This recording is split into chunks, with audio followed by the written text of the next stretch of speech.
Hello friends मैं आज आपनालोকৰ মাজলৈ লৈ আহিছো অতি সহজে বনাব পৰা চাউলৰ পিঠা। আহকচোন এতিয়া আমি ভিডিওটো সম্পূৰ্ণ চাওঁ। ইয়াৰ বাবে মই প্ৰথমে লৈছো চাউলৰ পিঠাগুৰি আৰু চেনি 3 চামুচ।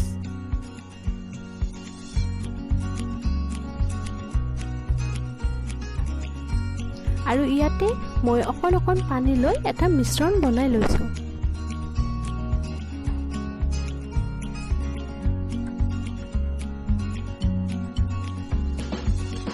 পানী খুব বেছিকৈ নিদিব, মই দেখুৱা ধৰণে অকণকৈ পানী দি থাকিব আৰু মিশ্ৰণ কৰি যাব।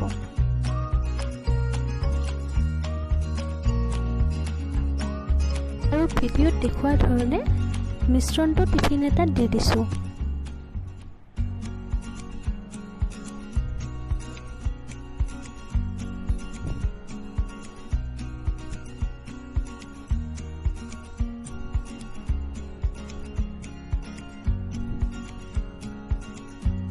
আৰু ঢাকনিখন এতিয়া মাৰি দিলো।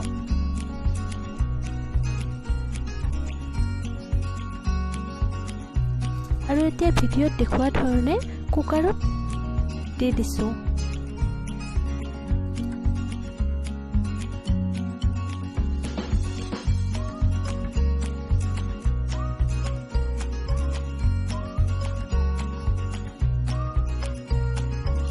দুটা চিটি হোৱাৰ পিছত গেছটো বন্ধ কৰি দি দিছো।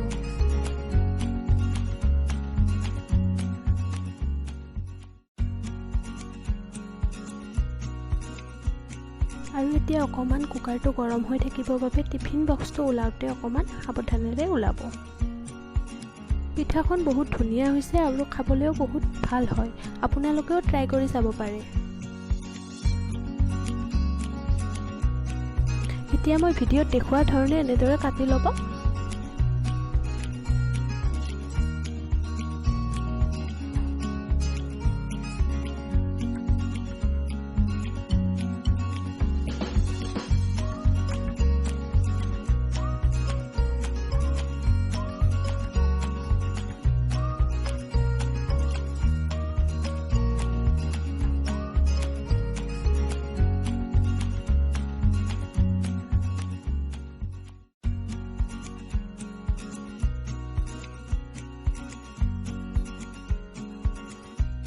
মোৰ ভিডিঅ'টো চাই ভাল লাগিলে লাইক, শ্বেয়াৰ, কমেণ্ট আৰু ছাবস্ক্ৰাইব কৰিব। নমস্কাৰ।